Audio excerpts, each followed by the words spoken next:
Hi everybody, so now we're going to look at the finale of this round, and all of our Indian teams are playing against Chinese team, and the winner of this round is going to decide who actually tops the pool A of this Chess Olympiad 2020, and the team who actually wins this round tops the pool, and they also get to skip a round and directly qualify for the quarterfinals. This is a very important round.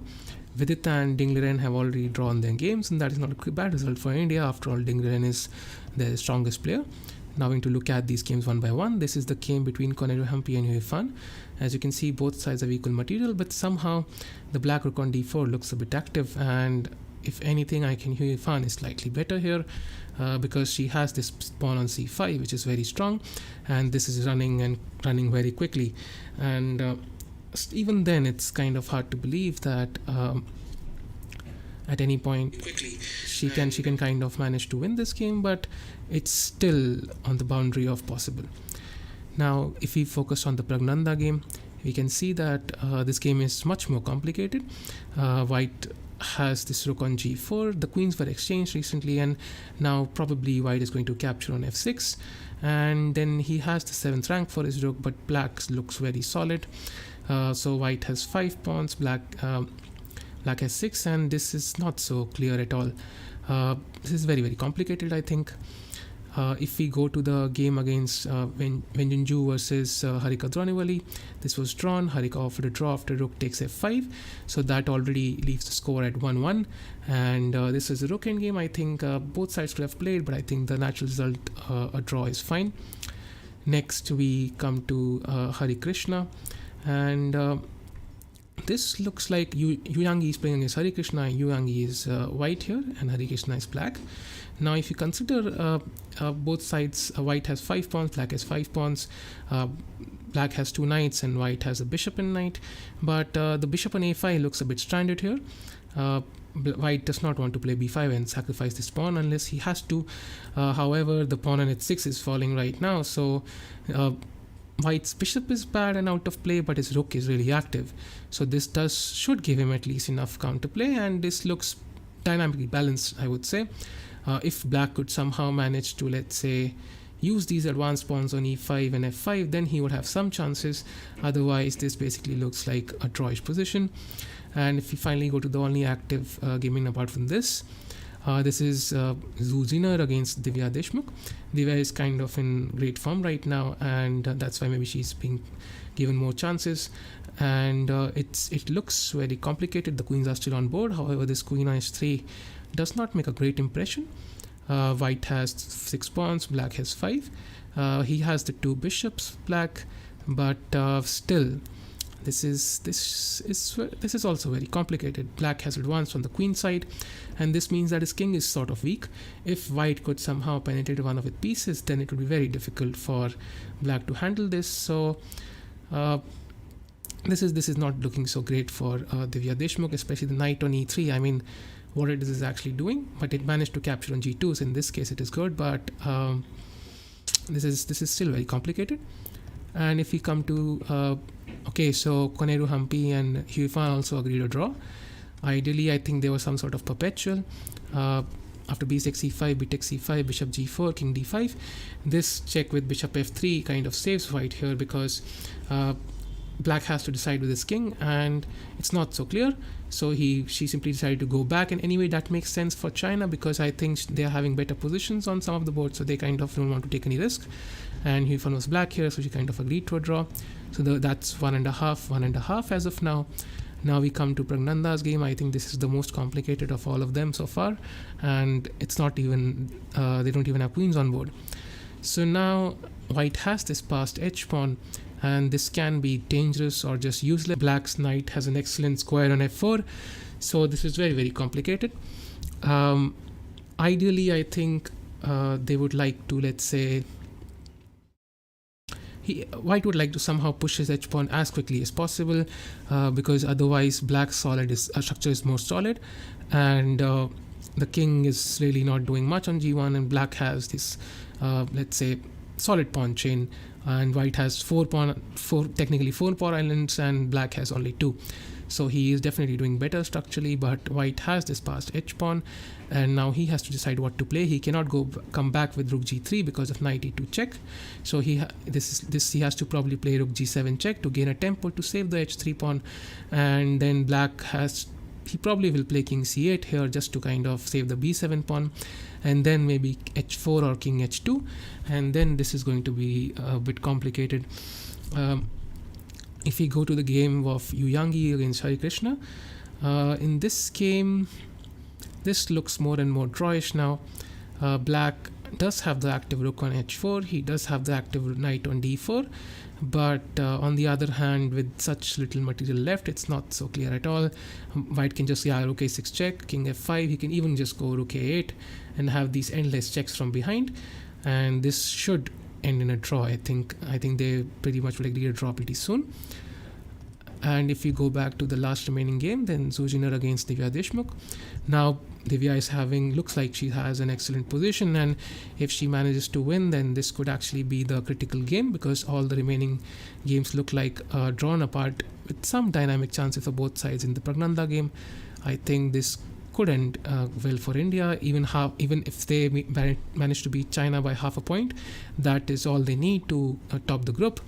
They have managed to defeat almost every team apart from Mongolia, and China has basically defeated all other teams. So while India is lagging by half a point, if they manage to defeat China, they would be ahead by half a point.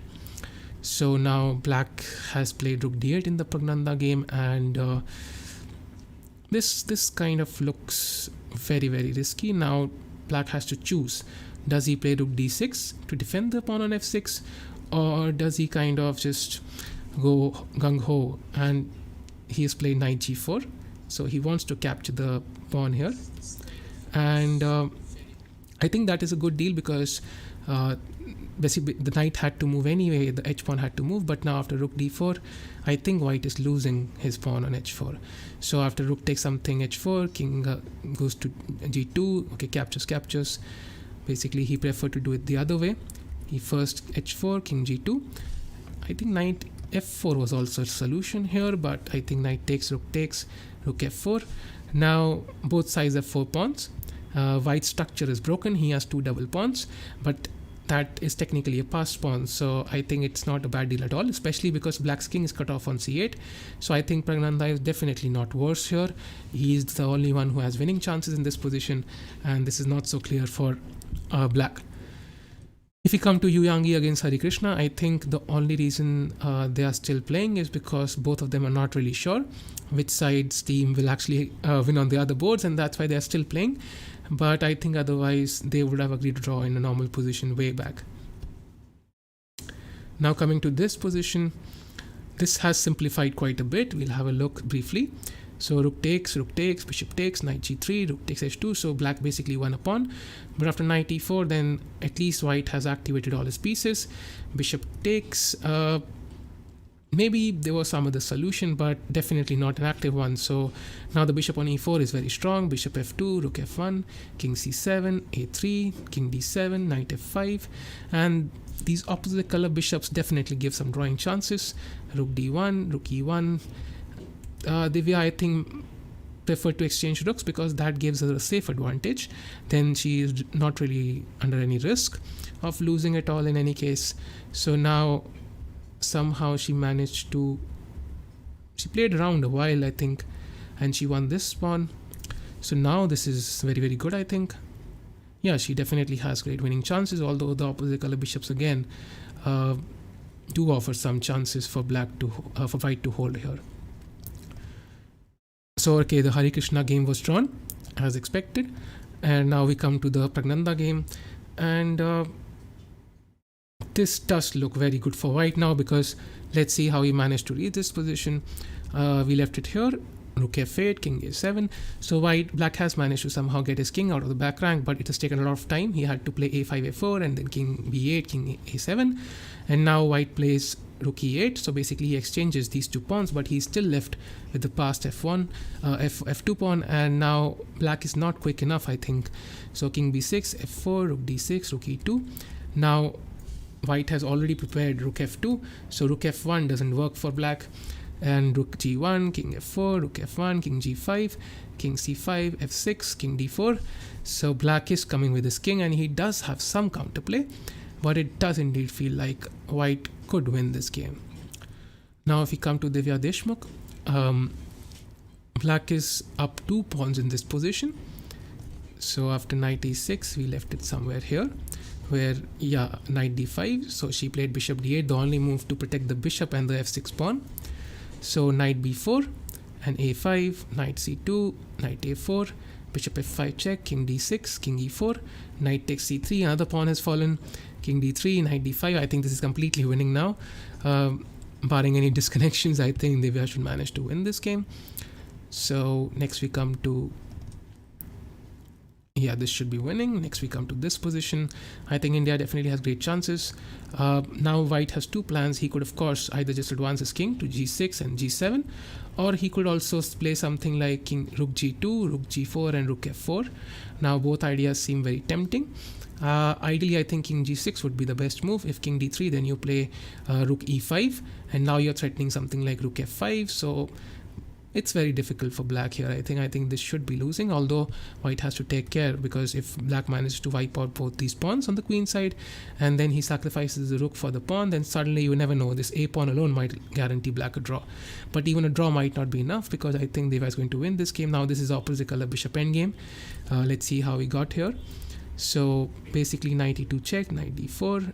Okay, so she exchanged knights. Now this is maybe not the best practical decision, because it does give white, let's say, hypothetical chances to draw the game. Opposite color bishops have a high drawing tendency, but even then this is too much. I think it should be winning.